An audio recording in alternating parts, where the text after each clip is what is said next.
Okay, hi. Sorry for the late response here. But just talking about the topic for week one, the Defense Production Act, I find it very interesting.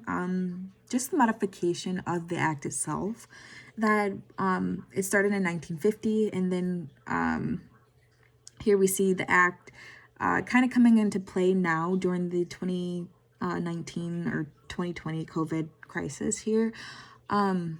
That the intended purpose was for war and like national emergency crisis. And yes, this virus is an emergency crisis, but the act was founded on war, the Korean War here, where they thought that steel was needed, and steel was needed for ammunition and for the trucks and all that stuff. I get that for war. And so Truman seized the steel companies and like kind of forced them to continue to create steel even though the workers were walking out on the job and striking.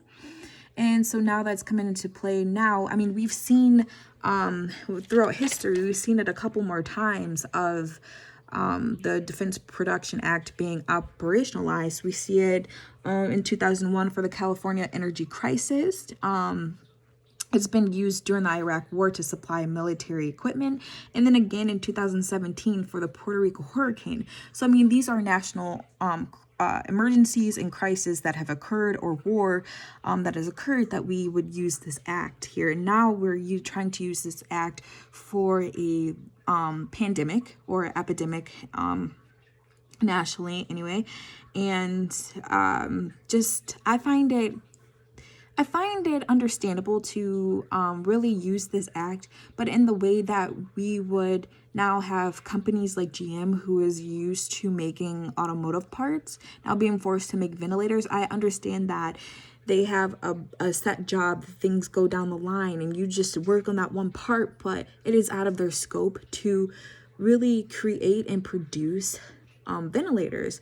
And so at that point, it's difficult, I can see, for employers to can keep their workers, because they're like, we're not going to risk our lives. It's not what we're getting paid for to make ventilators. We're going to leave or collect unemployment or anything like that. I just find it, a little crazy. Or even for the meat markets, that that you would keep them open even though several number of the workers are coming down with COVID-19.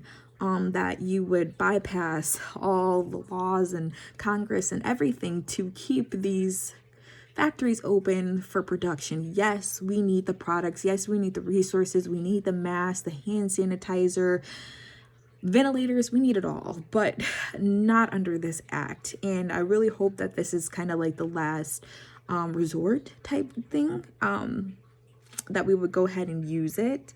But for right now, I think that there needs to be another way. I don't know the way, but I feel like there could be another way that we could go about to produce more resources. I get that we could produce more resources by like having companies,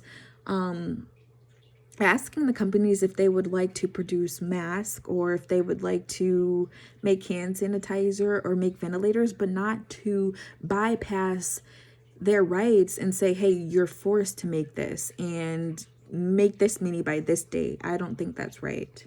So